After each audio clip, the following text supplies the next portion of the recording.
घुटनों के बल गिर पड़ी। उसको ऐसे देख आहना उसके करीब बढ़ी तो अवंतिका उसके गले से लग गई और सिसक सिसक कर रोते हुए बोली, हमारी कोई गलती नहीं है आहू, हमने कुछ भी नहीं किया और फिर भी हमें इतने सालों से इस बात की सजा मिल रही है। आहना अवंतिका की पीठ सहलाते हुए बोली, दीदी आप रोइए मत ना और साफ साफ बताइए बात क्या है, हम कोशिश करेंगे उसे सुलझाने की।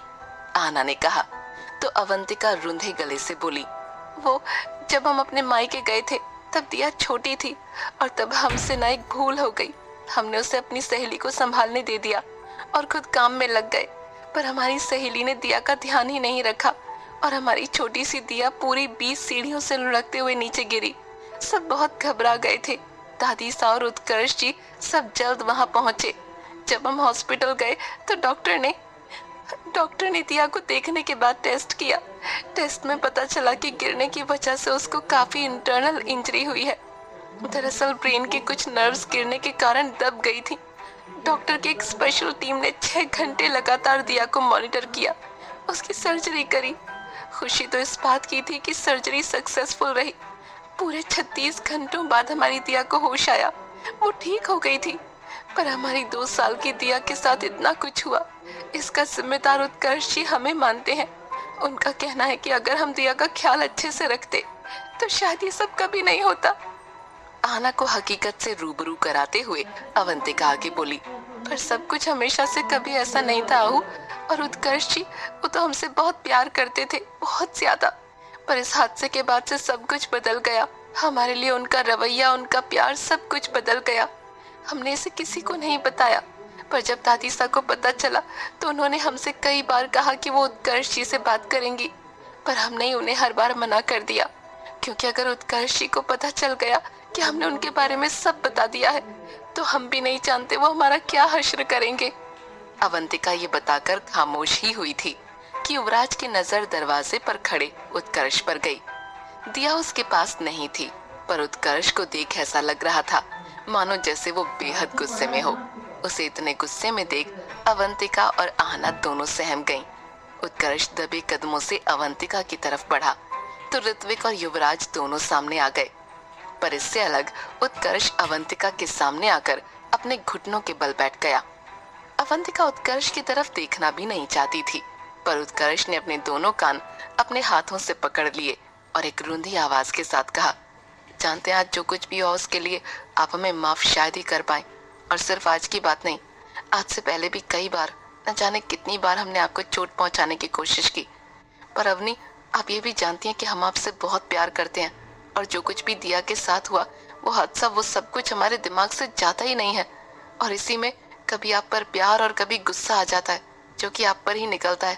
पर अब हम सच में आपको चोट पहुंचाना नहीं चाहते। हम आपका और हमारा ये छोटा सा परिवार टूटता हुआ, बिखरता हुआ नहीं देखना चाहते। हम दिया के विलन नहीं बनना चाहते। हम नहीं चाहते कि आप और दिया कभी भी हमसे नफरत करें। अगर आप हमें माफी के काबिल समझती हैं तो बस एक मौका दे दीजिए हमें अपने आप को साबित करने का, एक अच्छा पति, एक अच्छा पिता बनने का। हम आपसे वादा करते हैं, बस एक मौका देकर तो देखिए। उत्कर्ष ने सहजता से अपनी सारी बात सबके सामने रख दी। ऋत्विक, युवराज और आहना खामोश खड़े थे, तो वहीं अवंतिका ने उत्कर्ष की इस बात पर कोई जवाब नहीं दिया। उत्कर्ष कुछ पल वैसे ही बैठा रहा, पर जैसे ही उठने को हुआ एकाएक अवंतिका उसके गले लग गई, तो वहीं उत्कर्ष के चेहरे पर मुस्कुराहट आ गई। उसने अवंतिका को अपनी बाहों में समेट लिया। अवंतिका काफी देर तक उसकी बाहों में सुबकती रही, पर किसी ने उसे नहीं रोका। कभी कभी आंसू बह जाएं तो ही अच्छा होता है। कुछ देर बाद जब वो शांत हुई तो उत्कर्ष ने हौले से उसके बालों में हाथ फेरा और एक बार फिर धीरे से कहा, आई एम सॉरी। अवंतिका ने सिर्फ इतना कहा और एक बार फिर उत्कर्ष के गले लग गई। न जाने कब से ये नफरत उत्कर्ष के मन में पल रही थी, जो आज जाकर मिटी थी। पर चलो, अंत भला तो सब भला। वो दोनों यूं ही गले लगे हुए थे कि तभी बाहर दरवाजे से रचना जी और विक्रम जी दिया को अपनी गोद में लिए हुए आए।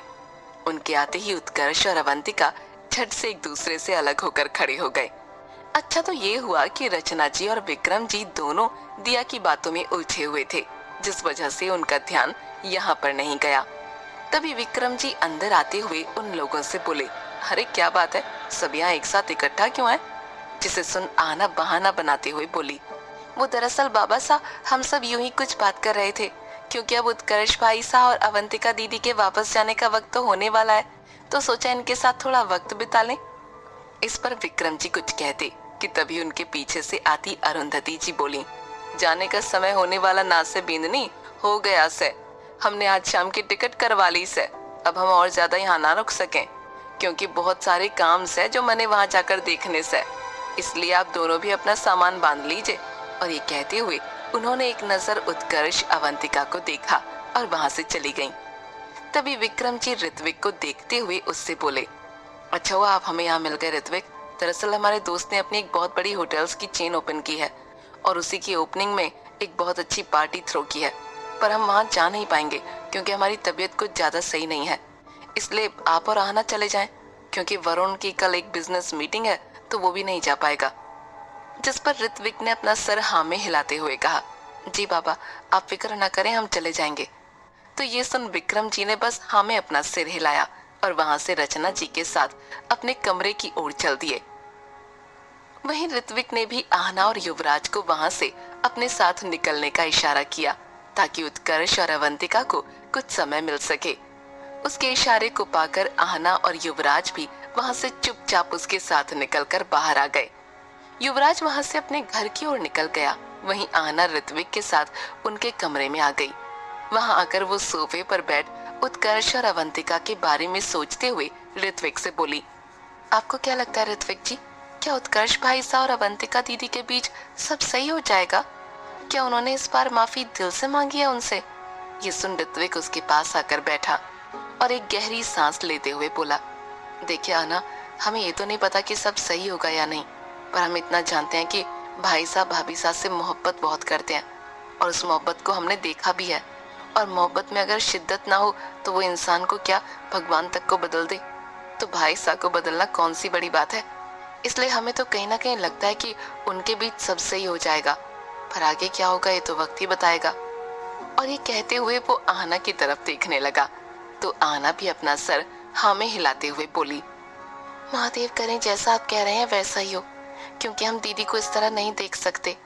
और ये कहते हुए उसके चेहरे पर अवंतिका के दुखों को लेकर एक उदासी झलकने लगी। उसके चेहरे पर उदासी को देख ऋत्विक ने उसका ध्यान उन चीजों से हटाने के लिए कहा, उनका दुख देखा जाए या ना जाए, पहले अपने कपड़े जरूर देख लें, वरना रात को आप पार्टी में जाने से पहले 1 घंटा कपड़े डिसाइड करने में ही लगा देंगी। और एक हल्की मुस्कुराहट के साथ आहना की तरफ देखने लगा, जो उसकी बात सुन उसे अपनी आंखें छोटी करके घूर रही थी। तभी इस बात पर आहना उससे बोली, देखिए मिस्टर माहेश्वरी, अगर हमें वक्त लगता भी है तो हम भी इतने अच्छे लगते हैं कि आप हर पल सिर्फ हमें देख सकें, फिर इस चीज में वक्त लगे तो इतना बुरा भी नहीं है ना। और ये कहते हुए वो मुस्कुराकर ऋत्विक की तरफ देखने लगी तो ऋत्विक ने अगले ही पल उसके हाथ को थाम उसकी आंखों में देख बड़ी शिद्दत से कहा, ऐसी बातें करके आप अपने दिल के जज्बात सीधे सीधे ना कहते हुए भी बयां कर देती हैं मिसेस माहेश्वरी, अब बताइए हम इसका मतलब क्या निकालें। ये सुन आहना के चेहरे पर सुर्खी ने अपनी जगह बना ली और वो ऋत्विक को अपने से दूर करते हुए बोली, कुछ भी ना समझे आप और जाएं अपना काम कर लें, वरना शाम को पार्टी पर जाने से पहले तक अपना काम ही समेटते रह जाएंगे वकील साहब। जिसे सुन ऋत्विक मुस्कुराकर हल्के से उसके गालों को खींच वहां से अपने स्टडी रूम की तरफ बढ़ गया। वहीं वो भी मुस्कुराकर अपने कामों में लग गई। यूं ही पूरा दिन बीत गया और शाम के वक्त अरुंधति जी, उत्कर्ष, अवंतिका और दिया अलवर के लिए रवाना हो चुके थे। उन्हें रवाना कर ऋत्विक और आहना भी पार्टी पर जाने के लिए तैयार होने लगे। कुछ वक्त बाद ऋत्विक तैयार होकर नीचे हॉल में आया और आहना का इंतजार करने लगा। उसने ग्रे कलर की शर्ट के साथ रॉयल ब्लू कलर का सूट पहना था, जो उसे बहुत ही क्लासी लुक दे रहा था। वो इसमें बहुत ज्यादा जच रहा था।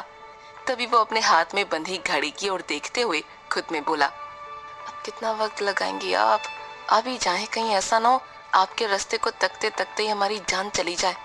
और ये सोचते हुए वो खुद में ही मुस्कुरा दिया। तभी उसकी नजर ऊपर से उतरकर आती हुई आहना पर पड़ी, जिसने एक बहुत खूबसूरत ग्रे कलर की साटन साड़ी पहनी थी। उस पर एक royal blue halter neck blouse और पर्ल ज्वेलरी के साथ उसे टीम अप करके बालों का जूड़ा बनाकर वो कहर ढा रही थी। उसे इस तरह देख ऋत्विक की तो मानो सांसें ही थम गईं और उसका दिल तेजी से धड़कने लगा।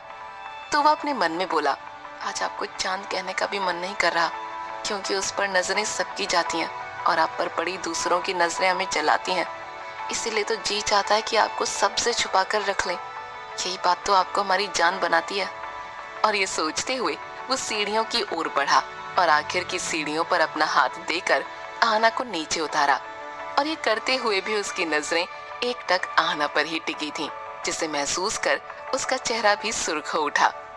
तभी अपने कमरे की तरफ बढ़ती कंचन की नजर उन दोनों पर पड़ी तो वो उन्हें छेड़ते हुए बोली, ऋत्विक भाई साहब, आप ही की बीवी है, हमारी बहन को इस तरह ना देखिए, नजर लग जाएगी। जिसे सुन वो दोनों ही झेप गए और वहां से जल्दी जल्दी में निकल गए, जिसे देख बाकी हॉल में मौजूद लोग और कंचन हंसने लगे। वहां से निकलने के कुछ वक्त बाद जब वो दोनों पार्टी हॉल पहुंचे और लोगों से मिलने लगे, तभी दो शख्स स्टेज पर आए, जिन्हें देख वो दोनों भी हैरान रह गए, पर सबसे ज्यादा आहना।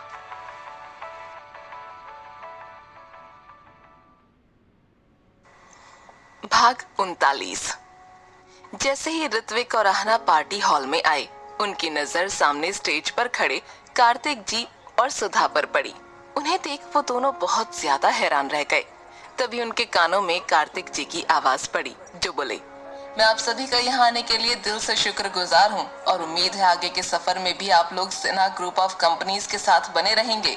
ये हमारी ही होटल्स की चेन है और इसकी ओपनिंग में मेरे बेटे के यहाँ होने की बात थी, लेकिन किसी कारण से वो नहीं आ पाया। इसलिए आज आप सभी को एड्रेस करेगी मेरी बेटी सुधा और उसके बाद मैं मिलवाऊंगा आपको इस पूरे प्रोजेक्ट के मास्टरमाइंड से, जिसके बिना ये कभी पॉसिबल नहीं था, जो अब तक यहाँ पहुंचा नहीं है। और ये कहते हुए उन्होंने माइक सुधा की तरफ कर दिया। वहीं आहना और ऋत्विक सुधा के कुछ कहने का इंतजार करने लगे कि तभी उसी पार्टी में मौजूद वीर जी, नलिनी जी और पल्लवी उनके पास आए और उनसे मिलने लगे। उन लोगों को देख आहना भी बहुत खुश हुई और उन सब से गले मिल उन लोगों से बातें करने को ही थी कि तभी उन सब के कानों में सुधा की आवाज पड़ी, जो बोली, हेलो एवरीवन। तो सब उसकी ओर देखने लगे। तभी वो मुस्कुराकर आगे बोली, मैं आप सभी का स्वागत करती हूँ हमारी कंपनी के होटल्स की इस ग्रैंड ओपनिंग सेरेमनी में, और मैं पापा का भी बहुत शुक्रिया अदा करती हूँ कि उन्होंने मुझे ये मौका दिया कि मैं आप लोगों को एड्रेस कर सकूं। उम्मीद है जिस तरह आप सबने हमारा साथ आज तक दिया है, आगे भी देते रहेंगे और हम भी आपकी उम्मीदों पर हमेशा की तरह खरे उतरते रहेंगे, क्योंकि सिन्हा ग्रुप की पहचान यही है। इसीलिए अब मैं आप लोगों का ज्यादा वक्त नहीं लूंगी, so enjoy the party, thank you. और एक नजर कार्तिक जी की ओर देखकर वो मुस्कुराने लगी, जो उसे बहुत ही गर्व भरी नजरों से देख रहे थे। आखिर उनकी बेटी के लफ्जों पर पूरे हॉल में तालियां जो गूंज रही थीं। सुधा का चेहरा उनकी तरफ था, इसीलिए उसे गेट से अंदर आता शख्स नजर नहीं आया, लेकिन कार्तिक जी की नजरें उस पर पड़ चुकी थीं, इसीलिए उनके चेहरे पर जो मुस्कुराहट थी वो और ज्यादा बढ़ गई और वो माइक लेकर सामने आते शख्स को देखकर बोले, चलिए वो इंसान आ गया है जिसका मुझे इंतजार था, इसीलिए please put your hands together for the star of this project, mister Yuvraj Sinha, जो कि हमारे कंपनी के नए सीईओ भी होंगे। और ये कहते हुए गेट के अंदर से आते हुए युवराज को देख उसे अपने पास आने का इशारा करते हुए बोले, कम हियर माय बॉय। वहीं उनकी बात सुन और युवराज के नाम पर सुधा ने जब अपना चेहरा गेट की तरफ किया तो उसकी हैरानी का भी ठिकाना नहीं रहा। लेकिन उससे ज्यादा अगर कोई हैरान था तो वो थे ऋत्विक और आहना। आखिर उन्होंने कभी एक्सपेक्ट नहीं किया था कि युवराज कार्तिक जी के साथ काम करता है। वहीं युवराज भी सुधा को देख हैरान हुआ, लेकिन उसने अपने चेहरे पर कोई भाव नहीं आने दिए और मुस्कुराकर कार्तिक जी की तरफ आया और उनसे बोला, लेकिन सर मैं इतनी बड़ी पोस्ट कैसे संभाल सकता हूँ, जबकि मुझे आपकी कंपनी ज्वाइन किए अभी ठीक से 2 साल भी नहीं हुए। उसकी इस बात को सुनकर कार्तिक जी उसके कंधे पर हाथ रखकर बोले, बेटा इंसान वक्त से नहीं काबिलियत से बड़ा बनता है, और तुम में वो काबिलियत है कि तुम इस पोस्ट को संभाल सको, क्योंकि मेरे बाद चेयरमैन मेरा बेटा होगा। और जब मैंने उसे तुम्हारे बारे में बताया तो उसने भी मुझे यही एडवाइस दी कि इस पोस्ट के लिए तुमसे बेहतर और कोई नहीं होगा जो कि उसे रिप्लेस कर सके। जिसे सुन युवराज कुछ नहीं बोला और उनकी बातों को चुपचाप मान लिया। उसके बाद कुछ लफ्ज माइक में कहकर वो नीचे उतर आया और ऋत्विक और आहना की तरफ बढ़ गया। लेकिन ऑफिस की लड़कियों ने उसे घेर कर उसे अपने पास ही रोक लिया था। आखिर उनके बीच फेमस जो था अपना युवराज।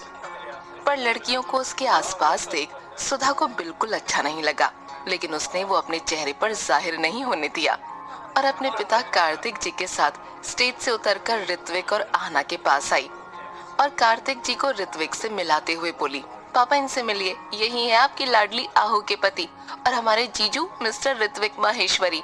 और ये कहते हुए वो ऋत्विक और कार्तिक जी को एक दूसरे से मिलवाने की कोशिश कर रही थी, साथ के साथ चेहरे पर एक मुस्कुराहट बरकरार रखने की भी कोशिश कर रही थी। लेकिन बार बार उसका ध्यान युवराज की तरफ जा रहा था, जो कि उसकी मुस्कुराहट को हर पल के साथ फीका किए जा रहा था। वहीं कार्तिक जी ने जब ये सुना तो उन्होंने एक नजर आहना की तरफ देखा, फिर ऋत्विक से गर्मजोशी के साथ हाथ मिलाते हुए बोले, तुम तो विक्रम माहेश्वरी के बेटे हो ना? वो मेरा बहुत अच्छा दोस्त है, लेकिन कभी सोचा नहीं था कि तुम मेरे दामाद बनोगे। दुनिया सच में बहुत छोटी है। ये कहते हुए उनकी हैरानी साफ जाहिर हो रही थी। आखिर उनके दो करीबी दोस्तों के बच्चे एक रिश्ते में बंध चुके थे और उन्हें पता भी नहीं चला था। उनकी इस बात पर ऋत्विक मुस्कुराकर बोला, जी अंकल, बिल्कुल सही कहा आपने, दुनिया बहुत छोटी है। और वो सब लोग बातों के सिलसिले में लग गए। लेकिन वहीं सुधा अब उन लड़कियों को युवराज के करीब बर्दाश्त नहीं कर पाई, तो वहां से चुपचाप बाहर होटल के गार्डन की तरफ जाने लगी। युवराज, जिसकी नजर रह रहकर ब्लैक कलर के गाउन में खड़ी सुधा पर पड़ रही थी, उसे जाते देख उन लड़कियों से एक्सक्यूज मी कहते हुए उसके पीछे निकल गया और बाहर आकर उसे बेंच पर बैठे रोते हुए देख उसके पास आकर घबराहट के साथ बोला, क्या हुआ, किसी ने कुछ कहा क्या? तुम रो क्यों रही हो? जिस पर सुधा ने उस पर अपनी आंसू भरी नजरें डाली और उसे देखते हुए रुंधे गले से बोली, तुम्हें क्या फर्क पड़ता है मैं जीऊं या मरूं, या कोई मुझसे कुछ कहे? तुम जाओ ना अपनी उन लड़कियों के पास, उन्हीं के साथ खड़े रहो, लेकिन मुझसे बात मत करो। और ये कहते हुए उसने अपने बहते आंसुओं को साफ करने के लिए जैसे ही अपना हाथ उठाया, उसकी बातों को सुन गुस्से में आ चुके युवराज ने झट से उसके हाथ को थामा और उसे खड़ा कर अपने करीब करते हुए कमर से पकड़कर उसकी आंखों में देख एक कर्कश आवाज में बोला, आज तो कह दिया तुमने कि मुझे क्या फर्क पड़ता है, लेकिन अगली बार से मत कहना, क्योंकि मुझे तुम्हारी हर एक सांस हर एक बात से फर्क पड़ता है, याद रखना। और अब तुम ये बताओ कि तुम्हें क्यों फर्क पड़ रहा था उन लड़कियों के करीब देखकर मुझे, जबकि तुम्हें तो सीधे मुंह मुझसे बात भी नहीं करनी होती, फिर आज मुझे किसी और के करीब देखकर आंसू क्यों, बताओ जरा। और ये कहते हुए उसने अपने हाथ से सुधा के चेहरे को थोड़ा ऊपर किया, तो उसकी पहली बात सुनकर अपने चेहरे पर सुर्खी लाई सुधा को उसकी दूसरी बात थोड़ी चुप गई। इसीलिए वो झल्लाते हुए बोली, मुझे क्यों फर्क नहीं पड़ेगा, जरूर फर्क पड़ता है मुझे, क्योंकि आई लव यू डैम इट। और ये कहते हुए उसने युवराज के कॉलर को कसकर पकड़ लिया था। वहीं उसकी बात सुनकर युवराज के चेहरे पर एक मुस्कुराहट आ गई और उसने उसके बालों को कान के पीछे कर उसके आंसुओं को साफ कर धीरे से उससे कहा, यही तो सुनना था तुम्हारे मुंह से, I love you too you idiot. अब रोना बंद करो, क्योंकि लोग चाहे लाख मुझसे प्यार करें या मुझसे फ्लर्ट करें, पर मैं मोहब्बत और फ्लर्ट दोनों तुम्हारे साथ करूंगा, क्योंकि इन दोनों पर सिर्फ तुम्हारा हक है। और उसकी इस बात को सुन सुधा भी बस मुस्कुराकर उसकी तरफ देखने लगी और वो दोनों एक दूसरे में ही खो गए, इस बात से अनजान कि कोई था जो उन्हें इस तरह देखकर मुस्कुरा रहा था। वो कोई और नहीं, कार्तिक जी थे, जो सुधा को इस तरह जाते देख उसके पीछे आए थे। लेकिन इन सब को देख उनके चेहरे पर एक मुस्कुराहट आ गई और वो अपने मन में बोले, चलो तुमने उसे ही पसंद किया जिसे मैं चाहता था तुम्हारे लिए, और ये तो मैं जानता हूँ कि इससे बेहतर कोई मिलेगा ही नहीं तुम्हें। और ये सोचते हुए वो निश्चिंत होकर वापस पार्टी हॉल की तरफ बढ़ गए। इस तरफ पार्टी हॉल में अब ऋत्विक और आहना एक दूसरे के साथ अकेले खड़े थे, तो ऋत्विक धीरे से उसके करीब आया और उसके कान में बहुत ही सधी आवाज में बोला, आज आप बहुत खूबसूरत लग रही हैं मिसेस माहेश्वरी, वो भी इतनी कि जितनी बार नजरें आपकी तरफ उठती हैं उतनी बार उतने ही गहरे हम आपके इश्क में डूबते हैं। उसकी ये बात काफी थी आहना के दिल की धड़कनों को बढ़ाने के लिए और उसके चेहरे को सुर्ख करने के लिए, जो कि बखूबी हुआ था, जिसे देख ऋत्विक भी मुस्कुराने लगा और बोला, असर तो है हमारा आप पर, इसीलिए तो बातों से ही चेहरा सुर्ख हो जाता है, जबकि हमने कुछ किया भी नहीं, अब तो मान लीजिए कि कुछ तो है आपके और हमारे दरमियान। तो ये सुन आहना बोली, बेशक हमारे बीच हमारा रिश्ता है मिस्टर माहेश्वरी, लेकिन इन एहसासों को इस वक्त नाम मत दीजिए। वकील हैं आप, इल्जाम से बचाना काम है आपका। हमारे सर मोहब्बत का इल्जाम ना दीजिए और अपनी वकालत के पेशे को इल्जाम लगाकर बदनाम ना कीजिए। जिसे सुन ऋत्विक आगे कुछ नहीं बोला और बस आहना की नजरों में देखता रहा। फिर दोनों ही उसी तरह मुस्कुरा उठे। लेकिन कोई था जो उन्हें इस तरह एक दूसरे में खोया देख बर्दाश्त नहीं कर पा रहा था, और वो शख्स कोई और नहीं बल्कि कियारा थी, जो अपने पापा के साथ इस बिजनेस पार्टी को अटेंड करने आई थी। लेकिन ये सब देख अपने आप में बोली, तुम्हें तो मैं अपना बना कर रहूंगी ऋत्विक माहेश्वरी, चाहे तुम कुछ भी कर लो। आखिर तुमने मुझे रिजेक्ट किया है, इसीलिए तुम्हें पाने की तलब और ज्यादा बढ़ गई। और ये सोचते हुए वहां से गुजर रहे वेटर को पैसे देकर आहना की तरफ इशारा करते हुए वो बोली, इसमें पूरे 5,000 हैं। तुम्हें करना बस ये है कि वो ग्रे साड़ी में खड़ी मैडम को जूस में थोड़ी अल्कोहल मिलाकर पिलानी है। अगर तुम ऐसा करते हो तो ये सारे पैसे तुम्हारे। जब वो ये सब कह रही थी तो वेटर ने इधर उधर देखा, लेकिन वहां कोई नहीं था जो उन्हें देख सके। इसीलिए उसने पैसे लेते हुए कहा, ठीक है मैडम, जैसा आप कहें काम हो जाएगा। और ये कहते हुए वेटर वहां से बार काउंटर की तरफ बढ़ गया। उसके जाते ही कियारा के चेहरे पर एक शैतानी मुस्कुराहट उभर आई, जिसे अगले ही पल छुपाते हुए वो ऋत्विक और आहना की तरफ चलकर आई और ऋत्विक को देखते हुए बोली, हेलो मिस्टर माहेश्वरी, कैसे हैं आप? उम्मीद नहीं थी कि यहाँ मिलेंगे। उस दिन तो डांस के लिए मना कर दिया, आज प्लीज मेरे साथ डांस करेंगे आप? और ये कहते हुए उसकी तरफ अपना हाथ बढ़ा दिया। दरअसल अपने किसी बिजनेस फंक्शन के दौरान कियारा और ऋत्विक मिले थे, जहाँ कियारा को ऋत्विक पहली नजर में ही पसंद आ गया था। वहीं ऋत्विक ने उस पर ध्यान भी नहीं दिया और उसके प्रपोज करने पर उसे बताया कि वो ऑलरेडी शादीशुदा है, जिस पर वो खाली हाथ चली गई, क्योंकि ऋत्विक ने उसके प्रपोजल के साथ साथ उसके साथ डांस करने से भी इनकार कर दिया था। वहीं आज फिर उसे देखकर ऋत्विक के चेहरे की मुस्कुराहट गायब हो गई और वो उसे मना करने ही वाला था कि इन बातों से अनजान आहना उसे रोकते हुए बोली, ये कह रही हैं आप पहले भी मना कर चुके हैं उन्हें, बार बार ना करना अच्छा नहीं लगता, एक बार डांस कर लीजिए, डांस ही तो है। जिसे सुन ना चाहते हुए भी उसने कियारा को हाँ बोला और उसके साथ डांस फ्लोर पर चला गया, जहाँ बहुत लाइट म्यूजिक बज रहा था और डांस करने लगा। वो दोनों डांस कर रहे थे, लेकिन ऋत्विक की आंखें सिर्फ आहना पर थीं, वहीं कियारा की उस पर। आहना भी उन दोनों को ही देखे जा रही थी। उसने कह तो दिया था कि सिर्फ डांस है, लेकिन किसी को ऋत्विक के इतना करीब देखना उससे बिल्कुल गवारा ना गुजर रहा था। पर अपनी भावनाओं को छुपाते हुए चेहरे पर एक मुस्कुराहट लिए वो उन दोनों की ओर देखने लगी कि तभी वही वेटर अल्कोहलिक जूस लेकर उसके पास आया। तो आहना ने बेख्याली में उसे उठाकर एक ही बार में पूरा पी लिया, जिसका टेस्ट उसे अजीब लगा, लेकिन इससे ज्यादा उसका ध्यान अपने मिस्टर माहेश्वरी और उनके साथ डांस करती कियारा पर था। इसीलिए उसने कुछ कहा नहीं और वापस से वेटर की ट्रे में ग्लास रख उसे जाने का इशारा कर दिया। पर वेटर के जाने के कुछ वक्त बाद उसे चीजें धुंधली धुंधली नजर आने लगीं और नशा धीरे धीरे उसके सर चढ़ने लगा। तो वो ऋत्विक की तरफ बढ़ गई और उसके साथ डांस करती कियारा को कोहनी से धकेलते हुए खुद उसके साथ डांस करने लगी, जिसे देख ऋत्विक को पहले हैरानी हुई, लेकिन फिर खुशी भी कि फाइनली उसकी पत्नी पत्नी वाली हरकतें तो कर रही है। पर तभी आहना ने लड़खड़ाती जुबान में जो कहा उसे सुन वो हैरान रह गया।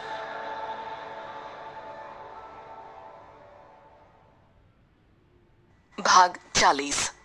ऋत्विक डांस करते हुए प्यार से आहना को ही देख रहा था, जिसका चेहरा शराब के असर से और ज्यादा लाल होने लगा था कि तभी आहना ने लड़खड़ाती जुबान में उससे कहा, अगली बार से हम कभी बर्दाश्त नहीं करेंगे कि आप इसके साथ या किसी और मेकअप की दुकान के साथ डांस करें, समझे आप? क्योंकि कहते हुए नशे भरी नजरों से ऋत्विक की तरफ वो देखने लगी। वहीं ऋत्विक उसकी बात सुन हैरान रह गया और उससे कहने लगा, लेकिन आप नहीं तो। पर जैसे ही उसने ये महसूस किया कि आहना अपने होशो हवास में नहीं नशे में है, उसने बात को बदलते हुए कहा, ठीक है, लेकिन इसे छोड़िए और अब चलते हैं, बहुत डांस कर लिया हमने, इस बारे में घर चलकर बात करेंगे, ओके? और ये कहते हुए उसका हाथ थाम कर डांस फ्लोर से उतर गया, लेकिन पूरे वक्त उसे संभालता रहा क्योंकि वो लड़खड़ा जो रही थी। पर स्टेज से उतरने के बाद भी आना ने उसका हाथ थाम उसे रोकते हुए बच्चों की तरह कहा, लेकिन हमें और डांस करना था। उसने भी तो किया ना आपके साथ डांस, फिर हम क्यों नहीं कर सकते? जिसे सुन ऋत्विक को उसे समझाना और संभालना बहुत मुश्किल लग रहा था, पर वो प्यारी भी उतनी लग रही थी। इसीलिए वो अपने चेहरे पर एक मुस्कुराहट लिए उसे समझाते हुए बोला, आप एक बार चलिए तो यहाँ से, फिर आप ही हमारे साथ डांस करेंगी। अब आप देखें, आपने उसे धक्का देकर हमसे दूर किया, उसे अच्छा नहीं लगा होगा। वैसे ही कोई और आकर आपको हमसे दूर करेगा धक्का देकर हमारे साथ डांस करने के लिए, तो आपको अच्छा लगेगा नहीं ना? और ये कहते हुए आना की तरफ देखने लगा तो उसने मासूमियत से अपना सर नामे हिला दिया, जिसे देख वो मुस्कुराकर आगे बोला, बस इसीलिए हम कह रहे हैं यहाँ से चलते हैं, फिर आपको जितना डांस करना है कर लीजिएगा हमारे साथ, आखिर हम आपके ही तो हैं। और उसका हाथ थाम वहां से बाहर ले जाने लगा, पर इस बार उसने उसे रोका नहीं और खुशी खुशी उसके साथ चल दी। वहीं इस तरफ उसके धक्के से लड़खड़ाकर पीछे हुई कियारा स्टेज से उतरकर एक साइड आ गई और अपना हाथ दीवार पर मारते हुए गुस्से में बोली, आना तुम्हें तो मैं छोड़ूंगी नहीं, नशे में भी मेरा काम बिगाड़ दिया तुमने, जस्ट हेट यू। और ये कहकर अपना होलिया ठीक कर वापस पार्टी में अपने पापा के पास आकर खड़ी हो गई और मुस्कुरा मुस्कुरा कर सबसे मिलने लगी। इस तरफ होटल के बाहर ऋत्विक पहला फुसलाकर आना को बाहर लाया और गाड़ी में बैठाते हुए बोला, आराम से बैठे आप, हम कहीं जा रहे हैं, वहां आप जितना मर्जी उतना डांस करिएगा, कोई आपको नहीं रोकेगा। और उसका दरवाजा बंद कर खुद ड्राइविंग सीट पर आकर बैठ गया। फिर गाड़ी स्टार्ट कर घर से अलग डायरेक्शन में बढ़ाने लगा और अपने मन में बोला, इस हालत में आपको घर नहीं ले जा सकते आना, अगर किसी ने भी देख लिया तो आपका इंप्रेशन खराब हो जाएगा घर वालों के ऊपर, जो हम बिल्कुल नहीं चाहते, और अगले दिन आपकी नजरें भी झुक जाएंगी सबके सामने, ये हमें बिल्कुल गवारा नहीं होगा। और ये सोचते हुए वो पूरी कंसंट्रेशन से गाड़ी ड्राइव कर रहा था। तभी दूसरी साइड नशे में अपनी साड़ी के पल्लू से खेलती आना उसकी ओर देख नशे भरी आवाज में बोली, अभी कुछ वक्त पहले हम कह रहे थे ना आपसे कि कोई और आपके करीब आया हमें अच्छा नहीं लगता, क्योंकि, लेकिन उस क्योंकि का जवाब क्या है हमें नहीं पता। हमें क्यों नहीं अच्छा लगता आपको किसी के साथ देखकर? आपको पता है तो बता दीजिए ना प्लीज, तब से सोच रहे हैं हम, सर दुख गया हमारा सोचते सोचते ये। और ये कहते हुए वो मुंह बनाकर उसकी तरफ देखने लगी। वहीं उसकी बात सुन ऋत्विक, जो कि टेंशन में था, उसके चेहरे पर वापस एक मुस्कुराहट आ गई और वो अपने मन में बोला, इसीलिए क्योंकि आपको इश्क हो गया है हमसे मिसेस माहेश्वरी, पर आपकी नादानी ये है आप समझ ही नहीं पा रही। लेकिन कोई बात नहीं, हमें उम्मीद है एक दिन आप जरूर समझेंगी, और उम्मीद पर तो दुनिया कायम है, फिर हम भी सही। वो अपने ख्यालों में ही गुम था कि तभी आना फिर बोली, और अगर इस क्वेश्चन का आंसर है आपके पास तो हमारे बाकी सवालों का भी होगा, जैसे क्यों आजकल आपको देखकर हमारा चेहरा सुर्ख हो उठता है, क्यों आपके नजदीकी से हमारा दिल इतना तेज धड़कने लगता है, क्यों कई बार खोए खोए से रहते हैं, क्यों कई बार आपकी आवाज हमारे कानों में गूंजती रहती है, पता है तो बताइए ना प्लीज। और ये कहते हुए वो ऋत्विक का हाथ थाम लेती है जो गियर पर था। तो ऋत्विक ने जल्दी से गियर को संभाला और उसे समझाते हुए बोला, अरे अरे शांति रखिए, हम जहाँ जा रहे हैं वहां पहुंचकर हम आपके सभी सवालों का जवाब भी दे देंगे, लेकिन तब तक आप बिल्कुल गुड गर्ल की तरह बिहेव करें, वरना किसी भी सवाल का जवाब नहीं मिलेगा आपको। जिसे सुन आना उसकी तरफ देख मासूमियत भरी आवाज में बोली, प्लीज जवाब दे दीजिएगा, हम प्रॉमिस करते हैं हम अब कोई शरारत नहीं करेंगे, एकदम चुपचाप बैठेंगे, बिल्कुल किसी गुड गर्ल के जैसे। और ये कहते हुए ऋत्विक का हाथ छोड़ अपने लबों पर अपनी उंगली रख लेती है और चुपचाप बैठ उसे देखने लगती है। ये देखते ही ऋत्विक अपनी हंसी को रोक नहीं पाता और जोर से हंस पड़ता है। तो आना उसी तरह लबों पर उंगली रखे हुए उसकी ओर देख उससे बोली, आप हंस क्यों रहे हैं? तो ऋत्विक खुद को रोककर ड्राइविंग पर कंसंट्रेट करते हुए बोला, आपकी मासूमियत पर हंसी आती है कभी कभी कि इतना मासूम कोई कैसे हो सकता है। और आपने ही कहा ना, आप कुछ नहीं कहेंगी तो अगला सवाल सीधा वहां पहुंचकर जहां हम जा रहे हैं, उससे पहले कुछ भी नहीं, वरना किसी सवाल का जवाब नहीं मिलेगा। जिसे सुनकर आहना ने किसी छोटे बच्चे की तरह अपना सर हाँ में हिलाया और उसी तरह पूरे रास्ते चुपचाप बैठी रही।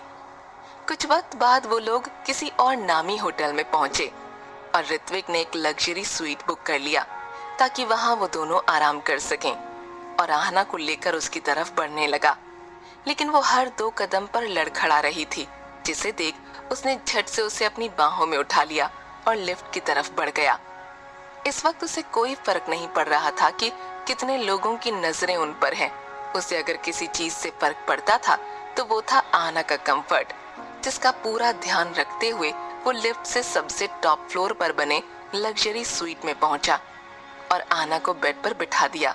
फिर नीचे झुकते हुए उसके पैरों में पहनी हील्स को उतारने लगा तो आहना उसे देखते हुए मुस्कुराकर वापस से नशे भरी आवाज में बोली, हम ना बहुत लकी हैं कि आप हमें मिले, वरना हम कितना घबरा गए थे कि किससे होगी हमारी शादी।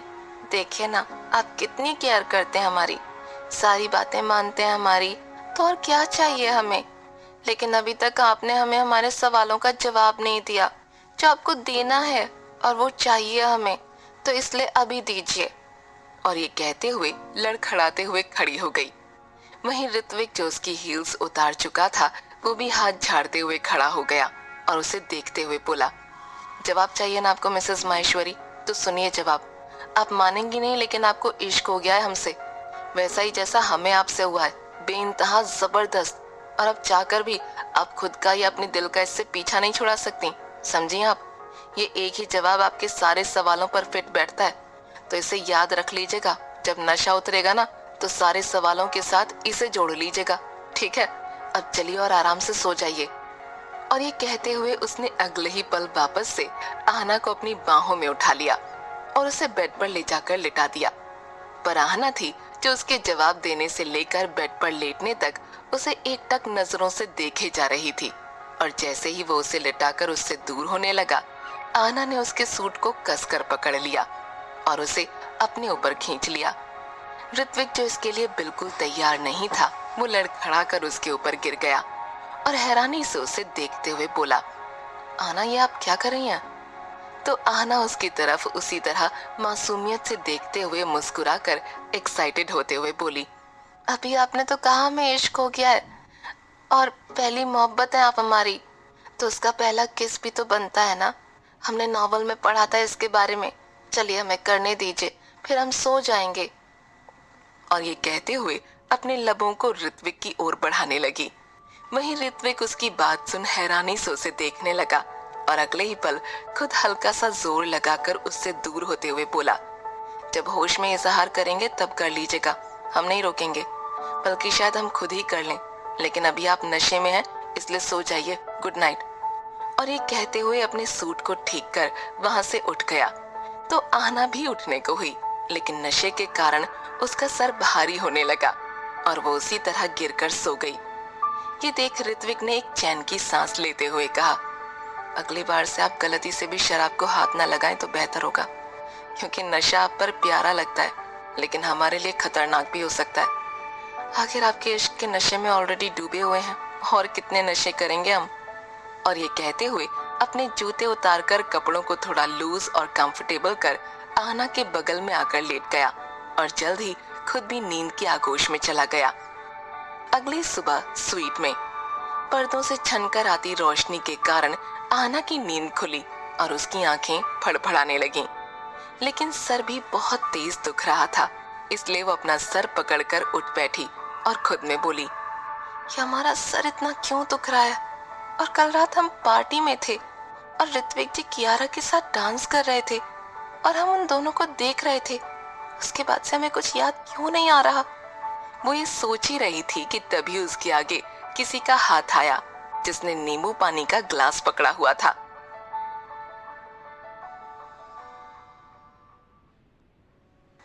भाग 41। आहना ने जब सर उठाकर ग्लास पकड़े इंसान की तरफ देखा तो पाया कि ऋत्विक ग्लास पकड़े खड़ा है। उसे देख आहना के दिमाग में पिछले रात की कुछ धुंधली तस्वीरें आने लगीं और बातें गूंजने लगीं, जिनमें से उसके सवाल थे और कमरे में आने के बाद दिया गया ऋत्विक का जवाब था कि जवाब चाहिए ना आपको मिसेस माहेश्वरी, तो सुनिए जवाब। आप मानेंगे नहीं, लेकिन आपको इश्क हो गया है हमसे, वैसा ही जैसा हमें आपसे हुआ है, बेइंतहा जबरदस्त। और अब चाहकर भी आप खुद का या अपने दिल का इससे पीछा नहीं छुड़ा सकती, समझी आप? ये एक ही जवाब आपके सारे सवालों पर फिट बैठता है, तो इससे याद रख लीजिएगा। जब नशा उतरेगा ना, तो सारे सवालों के साथ इसे जोड़ लीजिएगा। ठीक है, अब चलिए और आराम से सो जाइए। इस बात के मन में आते ही उसने अपने दोनों हाथ सर पर रख लिए और आंखें जोर से बंद करते हुए अपने मन में बोली, ये क्या किया आपने आहना? ऐसी बातें कैसे पूछ ली आपने? अगर इन्होंने उस बारे में बात की तो हम क्या कहेंगे इनसे? और आप महादेव, माना हम आपसे पूछते रहते थे ये क्या है, ये कैसे है, लेकिन ये बड़ा अजीब तरीका निकाला आपने हमें इस बात का एहसास दिलाने का, जिसके बाद हम इनसे शायद नजरें तक न मिला पाए। और ये सोचते हुए उसे खुद पर ही गुस्सा आने लगा। वहीं ऋत्विक उसे देखकर बोला, जानते हैं याद आपको आपके सवाल भी हैं और हमारा जवाब भी, लेकिन इस बारे में हम आपसे कुछ नहीं कहेंगे, पर आपसे आपके इजहार का इंतजार करेंगे। लेकिन तब तक के लिए नींबू पानी पीजिए और अपना हैंगओवर उतारिए। उसके बाद सर दर्द की दवाई आपके साइड पर रखिए, उसे लेकर फ्रेश हो जाइए, हमें घर के लिए भी निकलना है। और ये कहते हुए उसके चेहरे पर एक ऐसी मुस्कुराहट थी जो ये बयां कर रही थी कि वो आहना का चेहरा तब भी पढ़ सकता है जब वो दिखाना ना चाहे। पर आहना तो उसकी बातें सुनकर अवाक रह गई और अपना सर उठाकर आंखें बड़ी बड़ी कर उसे देखने लगी। पर फिर इस बारे में कुछ ना बोलना ही उसने बेहतर समझा, इसीलिए उसके हाथ से नींबू पानी का ग्लास लेकर एक सांस में पीते हुए बोली, सर दर्द की दवाई दीजिए और ये बातें बंद कीजिए, हमारा सर ऐसे ही दुख रहा है और न जाने आप कौन सी बातें लिए बैठे हैं। और ये कहते हुए वो बार बार ऋत्विक से नजरें चुराने लगी। वहीं ऋत्विक की मुस्कुराहट और ज्यादा बढ़ गई और वो उसके साइड टेबल से सर दर्द की दवाई उठाकर पानी के साथ उसे देते हुए बोला, पता तो आपको बखूबी है कि हम किस बारे में बात कर रहे हैं, बस आप चाहती नहीं कि हमें पता हो कि आपको पता है, वो अलग बात है। तो अब आहना इस पर कुछ नहीं कह पाई, पर उसके चेहरे की सुर्खी और हया बयां कर रही थी सब कुछ। उसके बाद ऋत्विक ने भी उसे ज्यादा तंग करना सही नहीं समझा और वहां से चेकआउट कर वो लोग माहेश्वरी मेंशन के लिए निकल गए। पूरे रास्ते आहना बस सर झुकाए बैठी रही, वहीं ऋत्विक मुस्कुराते हुए गाड़ी ड्राइव कर रहा था और बीच बीच में एक नजर उसकी ओर भी देख लेता था। कुछ देर बाद वो लोग माहेश्वरी मेंशन पहुंचे और अंदर आए तो उन्हें देख सबको नाश्ता सर्व करती रचना जी ने उनसे पूछा, बेटा कल रात को आपने हमें मैसेज में ये क्यों कहा था कि आप लोग घर नहीं आएंगे और सुबह आकर हमें पूरी बात बताएंगे, तो बताइए क्या हुआ था? जिसे सुनकर सभी घर वाले अंदर आते ऋत्विक और आहना की तरफ देखने लगे।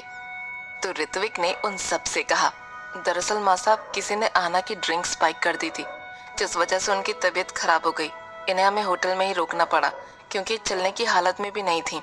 और उसकी ये बात कहने की देर थी कि सब एक साथ टेबल से नाश्ते के बीच उठते हुए आहना के पास आए और उसकी तबीयत की फिक्र जताते हुए उससे बातें करने लगे कि वो ठीक है या नहीं, जिसे देख आहना खुद को मुस्कुराने से रोक नहीं पाई और उसी तरह मुस्कुराकर प्यार से बोली, आप लोग बिल्कुल टेंशन मत लीजिए, हम बिल्कुल ठीक हैं, बस हल्का सा सर दर्द हो रहा है, थोड़ा आराम कर लेंगे ना तो सही हो जाएंगे, इसीलिए आप लोग नाश्ता करिए, हम फ्रेश होकर आते हैं। ये कहकर सबको नाश्ता करने के लिए भेज वो खुद कमरे की तरफ बढ़ गई। वहीं रचना जी ऋत्विक से बोली, आप भी जाइए और आराम कीजिए, हम लोग आपका नाश्ता वहीं भिजवा देंगे और आहना का ध्यान रखिएगा। जिस पर ऋत्विक बस हाँ में अपना सर हिलाकर कमरे की तरफ बढ़ गया। कमरे में आहना आई और सीधे फ्रेश होने चली गई। उसके जाते ही ऋत्विक भी वहां पहुंचा और उसे वहां ना पाकर खुद से बोला, लाख छुपा लीजिए आप जज्बात को अपने, पर हमारा भी वादा है कि सब कहेंगी आप हरफों के साथ अपने। और ये सोचते हुए वो भी अपने कपड़े लेकर गेस्ट रूम के वॉशरूम की तरफ बढ़ गया। कुछ वक्त बाद दोनों ही तैयार हो चुके थे और जैसे ही ऋत्विक कमरे में आया उसने देखा आहना बस चुपचाप बिस्तर पर सर टिकाए बैठी है। ये देख वो उसके पास आया और उसके सर को सहलाने लगा, जिसका एहसास आहना को भी था, लेकिन वो कुछ बोली नहीं और बस सुकून से उसी तरह बैठी रही। उनकी खामोशी ही तो थी उनके दरमियां, जो उनके लबों से ज्यादा उनकी मोहब्बत उनके एहसासों को बयां करती थी। तभी कुछ वक्त में उन दोनों का नाश्ता आ गया तो ऋत्विक ने उसे उठाते हुए कहा, उठ जाइए आहना, नाश्ता कर लीजिए। फिर सो जाइएगा। जिसे सुनकर उसने अपनी आंखें खोल दी और आराम से बैठ ऋत्विक के साथ नाश्ता करने लगी। नाश्ते के बाद ऋत्विक ने उसे कुछ नहीं कहा और आराम करने दिया। वहीं आहना भी इस बात से बचना चाहती थी, इसलिए आराम करने लगी। यूं ही उनके बीच लगभग 2 हफ्ते बीत गए। इन 2 हफ्तों में एक भी दिन ऐसा नहीं गया कि ऋत्विक ने आहना से अपनी मोहब्बत का इजहार करने के लिए ना कहा हो। आज ऋत्विक को आने में काफी लेट हो गया था और घर के सारे लोग सो चुके थे, लेकिन आहना अब भी डाइनिंग टेबल पर बैठे बैठे उसका इंतजार कर रही थी और उसी तरह टेबल पर सर रखकर सो गई। तभी ऋत्विक जैसे ही अंदर आया, उसकी नजर डाइनिंग टेबल पर सर रखकर सोती आहना पर पड़ी। ये देख वो उस तरफ बढ़ गया और मुस्कुराकर उसे देखते हुए बोला, अपने मन में छुपे इश्क को कभी नहीं अपनाएंगी, लेकिन उसके इंतजार को शिद्दत से निभाएंगी।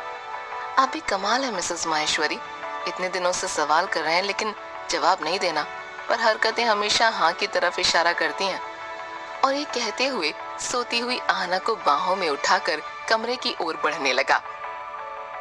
उसकी इस तरह अचानक खुद को उठाने से आहना की नींद खुल गई और वो हैरानी से उसे देखते हुए बोली, ये क्या कर रहे हैं आप? किसी ने देख लिया तो नीचे उतारिए हमें।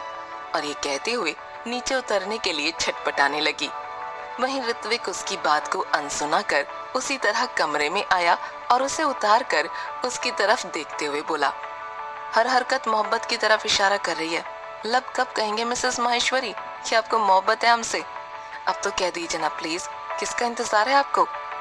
ये सुन उसके सामने नजरें झुकाए खड़ी आहना कुछ नहीं बोली, पर अपने मन में खुद से खुद बोली, थोड़ा सा इंतजार और कर लीजिए आप मिस्टर माहेश्वरी, क्योंकि हम सही वक्त का इंतजार कर रहे हैं जो बहुत जल्द आने वाला है। और ऋत्विक से बात बदलते हुए बोली, हमें लगता है आपको भूख नहीं लगी या आप खाकर आए हैं, इसीलिए चलिए सो जाते हैं। और ये कहते हुए वो बेड की तरफ मुड़कर जाने लगी तो ऋत्विक उसके हाथ को थाम उसे रोकते हुए प्यार से बोला, हम कैसे खा सकते थे जब हमें एहसास था कि आप हमारे इंतजार में भूखी बैठी होंगी। चलिए साथ में खाते हैं। और उसकी इस बात को सुनकर आहना के चेहरे पर एक बहुत प्यारी सी मुस्कुराहट आ गई, जिसे उसने बखूबी छुपा लिया। फिर उसके बाद ऋत्विक के साथ नीचे आकर खाना खाया और वापस कमरे में आकर दोनों सो गए। अगली सुबह माहेश्वरी मेंशन में आहना कंचन के साथ किचन में सबके लिए नाश्ता बना रही थी और उससे बोली, आपको पता है ना दी, अगले 2 हफ्ते बाद इनका बर्थडे है, तो हम सोच रहे थे कि उस दिन घर पर इनके लिए एक छोटी सी पार्टी प्लान करें, आपका क्या ख्याल है? ये कहते हुए वो चाय बना रही कंचन की तरफ देखने लगी। वहीं उसकी बात सुन कंचन एक्साइटेड होते हुए बोली, बहुत अच्छा आइडिया है आहू, हम तो कहते हैं तुम्हें भाई साहब को कोई अच्छा स्पेशल सा बर्थडे गिफ्ट भी देना चाहिए जो उन्हें हमेशा याद रहे। लेकिन अभी चलो सबको नाश्ता देते हैं, वरना शायद हमें नानी याद आ जाए। और ये कहकर वो हंसते हुए कप में चाय छानने लगी तो आहना भी हाँ में सिर हिलाकर नाश्ता लेकर बाहर की तरफ जाने लगी। तभी उसके पीछे पीछे कंचन भी एक ट्रे लेकर निकल ही रही थी कि अचानक उसे सब धुंधला धुंधला नजर आने लगा और उसके हाथ से ट्रे छूट कर गिर गई, जिसके अगले ही पल वो खुद भी जमीन पर बेसुध बेहोश पड़ गई। अपने पीछे से आई इस आवाज को सुन आहना जब मुड़ी और अपने सामने का नजारा देखा तो हैरानी से चीख कर बोली, दी क्या हुआ आपको? उठिए, माँ साहब, बाबा साहब, ऋत्विक जी, भाई साहब, जल्दी आइए, देखे ना दी को क्या हो गया। और ये कहते हुए अपने हाथ में थामी हुई ट्रे को वापस किचन की स्लैब पर रख कंचन के पास बैठ उसे उठाने की कोशिश करने लगी। वहीं उसकी चीख और किचन में होते शोर को सुन जब सब लोग अंदर आए, वहां का नजारा देख हैरान रह गए और वरुण कंचन के पास आते हुए उसके गालों को थपथपाते हुए उसे उठाने की कोशिश करने लगा। कंचन, कंचन उठो, क्या हुआ तुम्हें? और ये कहते हुए उसकी नजरों में परेशानी साफ झलक रही थी। वहीं बाकी सब भी इसी तरह उसे उठाने की कोशिश करने लगे, लेकिन जब कंचन ने बिल्कुल भी रिएक्ट नहीं किया तो वो सब उसे लेकर एक साथ हॉस्पिटल के लिए निकल गए। सारे रास्ते उनके मन में एक अलग सी घबराहट थी, पर जैसे ही वो लोग हॉस्पिटल पहुंचे और कंचन को एडमिट किया गया, उसके बहुत सारे टेस्ट हुए जिनकी रिपोर्ट शाम तक आनी थी और डॉक्टर ने कहा कंचन को होश आ जाएगा कुछ वक्त में, लेकिन रिपोर्ट आने के बाद ही कुछ कह पाएंगे, तब तक उसे यहीं रहना पड़ेगा। जिसे सुन बाकी सब भी वहीं बैठ गए और उसके ठीक होने की प्रार्थना करने लगे। यूं ही पूरा दिन कब गुजर गया पता ही नहीं चला। शाम के वक्त कंचन की रिपोर्ट आई, जिसे लेकर डॉक्टर उन लोगों के पास आए और जो बोले उसे सुन सब लोग हैरान रह गए।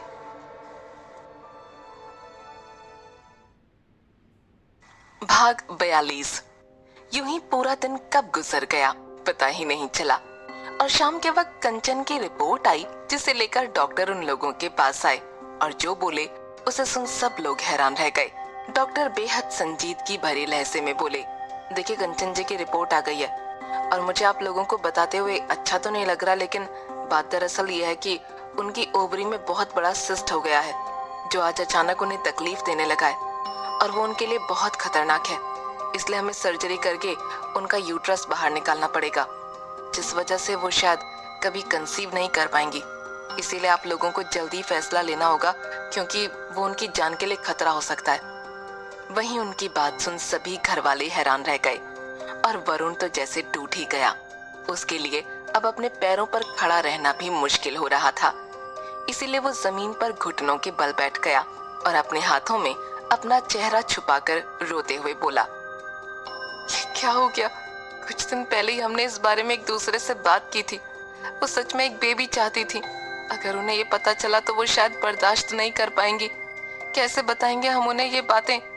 ये सोचते हुए अपने चेहरे से अपने हाथ को हटाकर एक गहरी सांस लेकर वरुण ऊपर की तरफ देखने लगता है।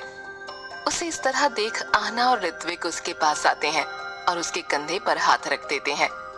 तभी आहना उसे हिम्मत देते हुए बोली, भाई साहब संभालिए आप अपने आप को। अगर आप ही इस तरह टूटेंगे तो दी को कौन संभालेगा? और आज नहीं तो कल आपको उन्हें बताना ही पड़ेगा ना। बाद में पता चलेगा तो और ज्यादा टूटेंगी वो, इसीलिए अभी बताएं तो बेहतर रहेगा। और ये कहते हुए ऋत्विक के साथ मिलकर उसने वरुण को खड़ा किया। तभी ऋत्विक भी बोला, आना बिल्कुल सही कह रही है भाई साहब, आपको भाभी साहब को बताना तो पड़ेगा ही ना।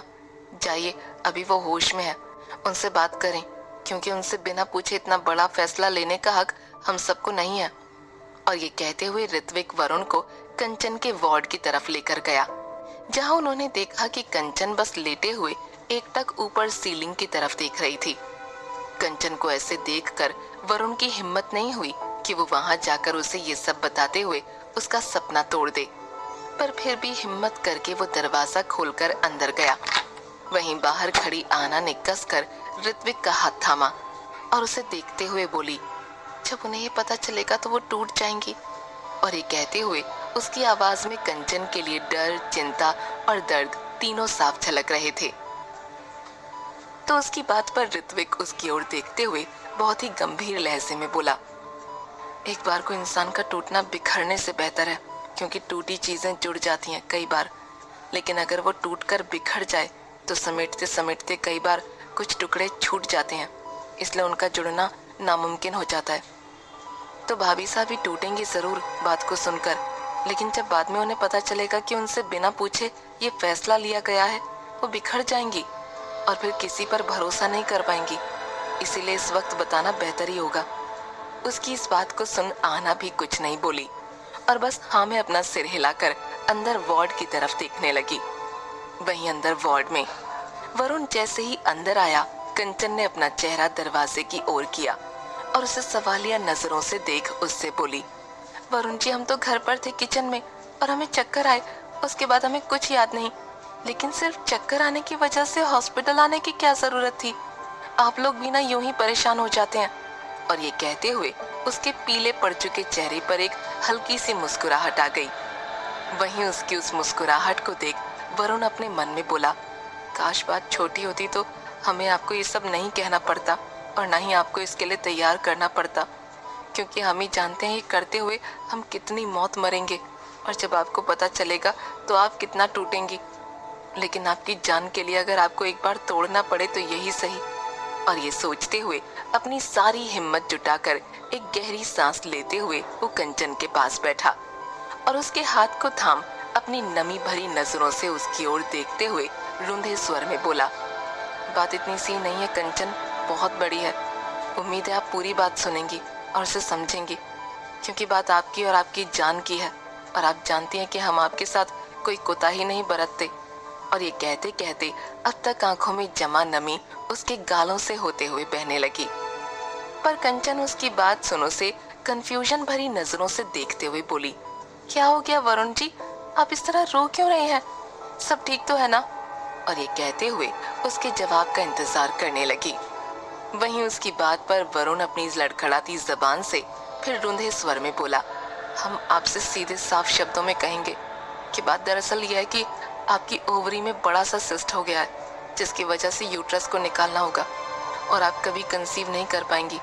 और अगर अभी उसे सर्जरी करके नहीं निकाला तो आपकी जान को खतरा होगा, इसलिए प्लीज सर्जरी के लिए मान जाइए।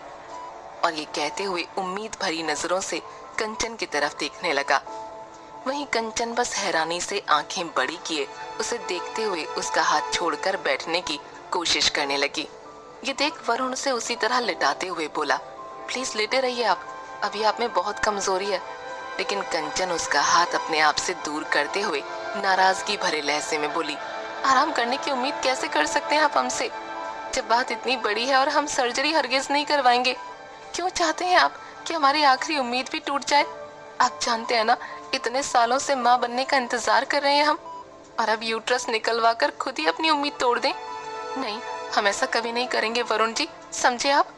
और ये कहते कहते उसकी आंखों से भी आंसू बहने लगे और वो जोर जोर से सिसकते हुए रोने लगी।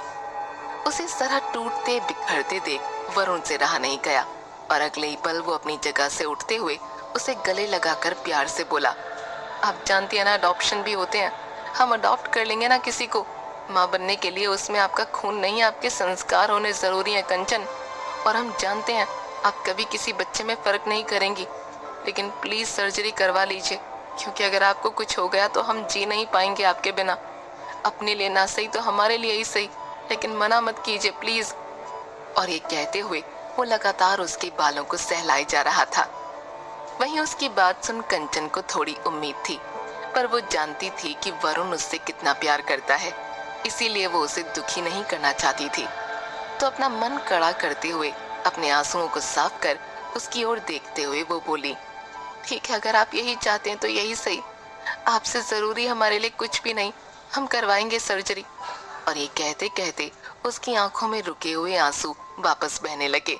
आखिर एक औरत माँ बनकर ही परिपूर्ण होती है, और जब उसे अपना ये ख्वाब छोड़ना पड़े तो वो किसी भी औरत के लिए आसान नहीं होता।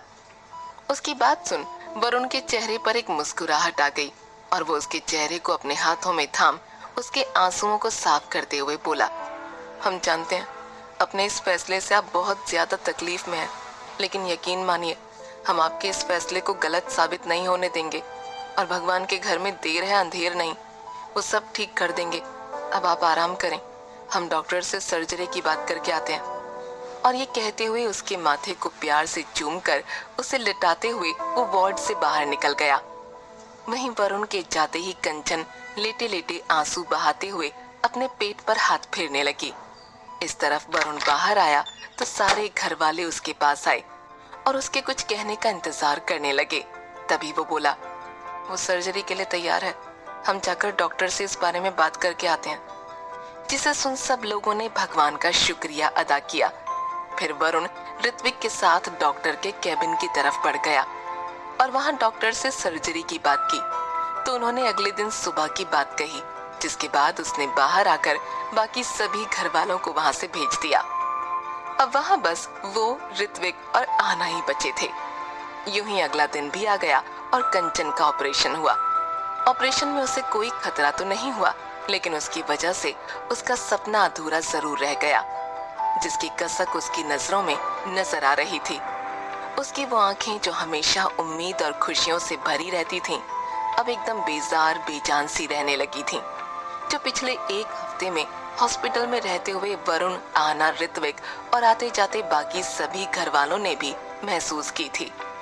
पर इस वक्त उन्हें उससे कुछ कहना सही नहीं लगा। उसके बाद कंचन को हॉस्पिटल से डिस्चार्ज दे दिया गया और घर लाया गया। घर पर सब लोग उसका बहुत ख्याल रखते, उसे खुश रखने की कोशिश करते।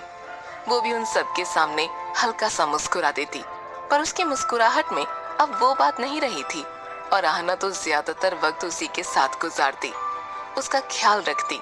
लेकिन अब वो आना के साथ भी उतनी बातें नहीं करती थी जो आना भी बखूबी महसूस कर पा रही थी। यूं ही कुछ दिन और गुजरे और आया ऋत्विक के बर्थडे का पहले वाला दिन। कंचन के कमरे में बेड के साइड टेबल पर पड़े फ्रूट बास्केट में रखे चाकू को न जाने कंचन कितनी देर से घूरे जा रही थी।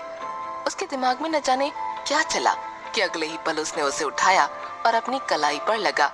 अपनी कलाई को चोट पहुंचाने ही वाली थी, लेकिन तभी ऐन वक्त पर आना जो उसके लिए सूप लेकर आई थी ये देख लेती है और उसका हाथ थाम उसे रोकते हुए उसके हाथ से चाकू लेकर उसे देख नाराजगी भरे लहजे में बोलती है, ती पागल हो गई हो क्या आप? क्या करने वाली थी? आप जानती हैं आपके इस कदम से आपकी जान जा सकती थी। अरे अपना नहीं तो कम से कम वरुण भाई सा का और बाकी सबका तो सोचें। हम लोगों को अच्छा लगता है क्या आपको इस तरह से देखना? कैसी बेजान सी हो गई हैं आप? और ये कहते हुए उसकी आंखों में भी नमी तैर गई। वहीं उसकी बातें सुनकर इतने दिनों से खामोश कंचन आज आखिर बोल उठी और झल्ला कर बोली, हाँ हो चुके हैं हम पागल। क्यों जिए हम? किसके लिए जिए हम? आप बताइए। कोई हमसे कुछ कहता नहीं, पर हमें तो पता है ना सबकी उम्मीदें थी हमसे। हमारे साथ साथ हमने बाकी सबकी, वरुण जी की भी उम्मीदें तोड़ी हैं। आपको क्या लगता है वो बच्चा नहीं चाहते थे? वो भी हमारी तरह एक बेबी चाहते थे, पर हमने सब बर्बाद कर दिया। और तो और हम ये भी देख रहे हैं कि वो हमें इस तरह देखकर कितने दुखी हैं, पर हम नहीं हो पा रहे सही। इसीलिए इन सबको खत्म करने के लिए यही एक रास्ता नजर आया हमें, तो हम। पर वो इतना ही बोल पाई थी कि तभी उसके कानों में किसी की आवाज पड़ी और वो हैरान रह गई। भाग 43। वो इतना बोल ही रही थी कि तभी दरवाजे पर खड़े वरुण ऋत्विक अंदर आए, जिन्होंने अब तक उसकी और आहना की सारी बातें सुन ली थीं। और वरुण उसे देखते हुए दर्द भरे लहजे में बोला, तो हम आप क्या कंचन? इसलिए आप हमसे हमारी जिंदगी यानी कि खुद को छीनना चाहती थी? लेकिन हम आपको बता दें, आपको हक नहीं है कि आप हमारी जिंदगी हमसे छीन सकें, समझिए आप। और ये कहते कहते उसकी नजरों में हल्की नाराजगी नजर आने लगी। वहीं उसे देखकर कंचन और आना दोनों ही हैरान रह गए। पर उसकी बातों को सुन कंचन अपनी जगह से उठते हुए उसके पास आने की कोशिश करने लगी, तो वो खुद ही उसके पास आया और उसे लिटाते हुए बोला, अभी आप आराम करें और आगे से ऐसी बात कभी मत करिएगा, क्योंकि आपकी ये बातें आपसे ज्यादा हमें तकलीफ देती हैं। और ये कहने के अगले ही पल उसके पास से उठकर जाने लगा, तो कंचन ने उसका हाथ थाम लिया और रुंधे गले से बोली, माफ कर दीजिए वरुण जी, हम बस थक चुके हैं। अब आपको इस तरह से देख देख कर नहीं रख सकते अपने ऊपर ये बोझ कि हमारी वजह से आपकी भी जिंदगी तबाह हो रही है। पर इसका ये मतलब नहीं कि हम आपसे मोहब्बत नहीं करते। आप भी जानते हैं कि हम आपसे कितनी मोहब्बत करते हैं, और अगर आप ही हमसे मुंह मोड़ लेंगे तो हम क्या करेंगे? और ये कहते कहते उसकी आंखों से आंसू बहने लगे। उसकी बात सुन वरुण जो जा रहा था उसकी ओर मुड़ा और उसे देखते हुए बोला, अच्छा हमारे बस मुंह मोड़ लेने से आपकी ये हालत हो रही है? तो सोचिए, अभी जो आप करने वाली थी उसके बाद अगर आपको कुछ होता तो हमारा क्या होता? सोचा आपने? इतनी खुदगर्ज कैसे हो गई आप कंचन? आप बस अपने ही नजरिए से हमारा दुख देख रही हैं, वो भी उसके लिए जो इस दुनिया में आया ही नहीं था, या शायद कभी आने वाला ही नहीं था। पर आप जो कि हमारी दुनिया है वो इस तरह से बेरंग बेजार पड़ी है। हमें दुख इस बात का है कि हम आपके लिए कुछ नहीं कर पा रहे हैं, आपको सही नहीं कर पा रहे, सही नहीं देख पा रहे। पर नहीं, आप क्यों सोचने लगी? आपको बस अपना नजरिया रखना है तो रखिए, पर आइंदा ऐसी हरकत मत करिएगा, वरना आप हमारा मरा। वो इतना ही कह पाया था कि कंचन ने उसके हाथ को कस के थामा और उसे अपनी ओर किया और उसके लबों पर अपना दूसरा हाथ रखते हुए बोली, गलती से भी अपने मुंह से लफ्ज मत निकालिएगा। अगर आपको कुछ हुआ तो हम जी नहीं पाएंगे, हम जिंदगी है हमारी। ये सुनकर वरुण ने उसके हाथ को अपने लबों से हटाया और उसे उसी तरह नाराजगी में देखते हुए बोला, सिर्फ हमारे लफ्ज आपको इतनी तकलीफ दे रहे हैं, तो आपकी ये हरकत हमें कितनी तकलीफ दे गई है उसका अंदाजा है आपको? कहिए। आपने तो बस बच्चा खोया या बच्चा होने की उम्मीद खोई, हमने तो उसके साथ साथ अपनी दोस्त, अपना प्यार, अपनी वाइफ को खोया है, जो पिछले 2 हफ्तों से जिंदा लाश बने बैठी है। पर फिर भी हम हर दिन आपके पास इस उम्मीद से आते हैं कि आज हमें हमारी पुरानी वाली कंचन वापस मिलेगी, पर आज आपने वो भी उम्मीद तोड़ दी। इस बात ने हमें बहुत हर्ट किया है कंचन, आपसे उम्मीद नहीं थी हमें कि आप इतनी खुदगर्ज हो जाएंगी। इस बात को कहते हुए वरुण वहां से जाने को हुआ, लेकिन कंचन ने वापस उसके हाथ को कसकर पकड़ उसे रोकते हुए कहा, हमने इस बात को इस तरह से नहीं सोचा था, माफ करिएगा हमें, पर प्लीज इस तरह से हमसे नाराज मत रहिए, क्योंकि आपका नाराज होना जिंदगी के रूठ जाने जैसा है। प्लीज ऐसा मत करिए, हम आपसे वादा करते हैं आगे से ऐसा कुछ नहीं करेंगे और जल्द से जल्द ठीक होने की कोशिश करेंगे, आई प्रॉमिस, पर आप नाराज मत रहिए प्लीज। ये कहते कहते उसके आंसुओं ने रफ्तार पकड़ ली, तो वरुण भी अब मायूस नजरों से उसकी तरफ देखने लगा। तभी इतनी देर से ऋत्विक के साथ खड़ी आना जो ये सब देख रही थी, अपने मन ही मन कुछ सोच रही थी। वो उस बात को अपने मन में पक्का करते हुए धीरे से ऋत्विक से बोली, हम अभी जो कहने वाले हैं हमें नहीं पता आपको कैसा लगेगा, पर वो हमारा फैसला है जिस पर हम आपका कुछ नहीं सुनना चाहेंगे, और अगर कुछ सुनाना है तो यहाँ मत सुनाइएगा, हमारे कमरे में सुना लेना। और ये बोलकर वो गहरी सांस लेकर वरुण और कंचन की तरफ देखने लगी। वहीं उसकी बात को सुन ऋत्विक सवालिया नजरों से उसकी तरफ देखने लगा और बोला, आप करना क्या चाहती हैं आना, और इससे आपका क्या मतलब है कि आपने कोई फैसला लिया है जिस पर हम आपको सुनाएंगे। ये सुन आहना उससे वापस धीरे से बोली, अभी पता चल जाएगा आपको वकील साहब, थोड़ा सब्र रखें। और ये कहते हुए वो अगले ही पल कंचन और वरुण की तरफ देख उन दोनों से बोली, दीप भाई साहब, अगर प्रॉब्लम बच्चा ही है तो हमने एक फैसला लिया है, उम्मीद है आप दोनों को इससे कोई प्रॉब्लम नहीं होगी। और ये कहते हुए वो उन दोनों की तरफ देखने लगी जो उसकी बात को सुन सवालिया नजरों से अब उसे ही देख रहे थे। तभी कंचन ने उसकी ओर देखकर पूछा, आप कहना क्या चाहती हैं आहू, साफ साफ कहें। जिस पर आना उन दोनों को देख मुस्कुराते हुए बोली, दीप, हम ये कहना चाहते हैं कि अगर आप हमसे ये वादा करें कि आप खुद को पूरी तरह ठीक करेंगी और पहले की तरह रहेंगी, तो हम आपसे ये वादा करते हैं हमारे बच्चे पर हमसे ज्यादा और पहला हक आपका होगा। उसने ये बात इतनी आसानी से कही कि सब हैरानी से बस उसे ही देखते रह गए। वहीं ऋत्विक की आंखों में अपनी पसंद, अपनी मोहब्बत को लेकर एक अलग गर्व नजर आ रहा था, और वो अपने मन में बोला, हम बहुत लकी हैं कि हमें आप मिली हमारी जिंदगी में। सच में इस घर की खुशियों की चाबी हैं आप जैसा कोई नहीं आना, कोई भी नहीं, और आप ये हर बार खुद साबित करती हैं। वहीं उसकी बात सुन कंचन और वरुण भी हैरानी से उसे देख रहे थे, और कंचन तो खुशी के आंसू अपनी आंखों में लिए उससे बोली, आप किस मिट्टी से बनी हैं, इतना बड़ा दिल किसका होता है, लेकिन आप तो आप हैं। ठीक है, आपने ये कहा वही हमारे लिए बहुत बड़ी बात है, पर हम आपसे वादा जरूर करते हैं कि हम पहले की तरह ठीक होकर दिखाएंगे, क्योंकि हमारी वजह से आप सब मायूस रहे, ये हमें भी अच्छा नहीं लगता, और इस बार हम अपना वादा नहीं तोड़ेंगे। और ये कहते हुए वो धीरे से उतरकर आना के पास आई और उसके गले से लगते हुए बोली, अब हम सच में चाहते हैं कि अगले जन्म आप हमारी सगी बहन बने, क्योंकि जो आप करती हैं ना वो कोई अपना भी नहीं कर पाता। ये सुन आहना ने भी उसे गले लगाया और मुस्कुराते हुए बोली, आप हमारी अपनी ही दी हैं, और अगले जन्म का अगले जन्म में देखेंगे। अभी आप आराम करें, हम आते हैं और सूप पी लीजिएगा। और ये कहते हुए उससे अलग हो वो ऋत्विक के साथ कमरे से निकल गई, ताकि वरुण और कंचन को थोड़ा वक्त एक दूसरे के साथ मिल सके। वहीं उनके जाते ही वरुण ने कंचन को आराम से बिठाया और उसे सूप पिलाने लगा और बोला, ठीक है, इस बार हम अपनी नाराजगी और आपकी हरकत को भूलने के लिए तैयार हैं, पर आगे से ऐसा कुछ नहीं होना चाहिए। अभी सूप पीजिए चुपचाप और फिर आराम करिए। उसकी बात को सुन कंचन भी मुस्कुराकर उसके हाथों से प्यार से सूप पीने लगी। इस तरफ ऋत्विक और आहना के कमरे में, आहना कमरे में आई और वहां बिखरी कुछ चीजों को समेटने लगी।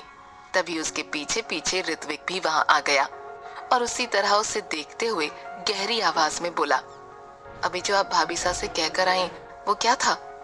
ये सुनकर सफाई करती आहना के हाथ एक पल को रुके और वो मुड़कर ऋत्विक से बोली, वही जो हम महसूस कर रहे थे, और हम उन्हें इस तरह दुखी नहीं देख पा रहे थे, तो जो हमें समझ आया हमने किया। अब अगर आपको हमें डांटना है तो डांट लीजिए, लेकिन प्लीज हमारे इस फैसले के खिलाफ मत जाइएगा। और ये कहते हुए वो उसके पास आ गई, तो ऋत्विक उसे देखते हुए अपने चेहरे से संजीदगी हटाकर एक प्यारी सी मुस्कुराहट लिए बोला, आपने डांट खाने लायक कुछ किया ही नहीं जो हम आपको डांटें। हम तो इस चीज से हैरान हैं कि इतनी आसानी से इतनी बड़ी बात बोलना किसी के लिए भी मुमकिन नहीं होता, पर आपने कह दिया। अब हमें अपने इश्क पर कभी कभी गर्व होता है कि हमने आपसे किया है। ये सुन आहना के चेहरे पर भी एक प्यारी सी मुस्कुराहट आ गई। वो वहां से मुड़कर जाते हुए उससे बोली, आपको गर्व करना है तो करते रहें, हमें काम है, हम वो निपटा लेते हैं। लेकिन तभी ऋत्विक ने पीछे से उसका हाथ थामा और उसे घुमाकर सीधे अपने करीब कर कमर से पकड़ते हुए बोला, अरे अरे इतनी भी क्या जल्दी है मिसेस माहेश्वरी, पहले हमारे सवाल का जवाब तो दीजिए। और ये कहते हुए उसके चेहरे पर बिखरे बालों को उसके कान के पीछे किया। वहीं आहना जो यूं खींचे जाने से हैरानी से उसे देख रही थी, उसकी छुअन से सिहर उठी और अगले ही पल उसकी बाहों में कसमसाते हुए घबराकर उससे बोली, सवाल करना है तो दूर से भी तो किया जा सकता है मिस्टर माहेश्वरी, इसलिए छोड़िए, हमें काम है, हमें वो करने दीजिए। पर ऋत्विक भी ऋत्विक था, इसीलिए उसने उस पर अपनी पकड़ मजबूत कर ली और अपना सर नामे हिलाते हुए बोला, बिल्कुल नहीं, जब तक आप जवाब नहीं देंगी हमारे सवाल का आप नहीं जा सकती। जिसे सुन आखिरकार आहना ने हार मान ली और उससे बोली, अच्छा ठीक है, पूछिए क्या सवाल है आपका। जिस पर ऋत्विक ने मुस्कुराकर जो कहा, उसे सुन उसका चेहरा सुर्ख हो उठा और नजरें अपने आप हया से झुक गईं।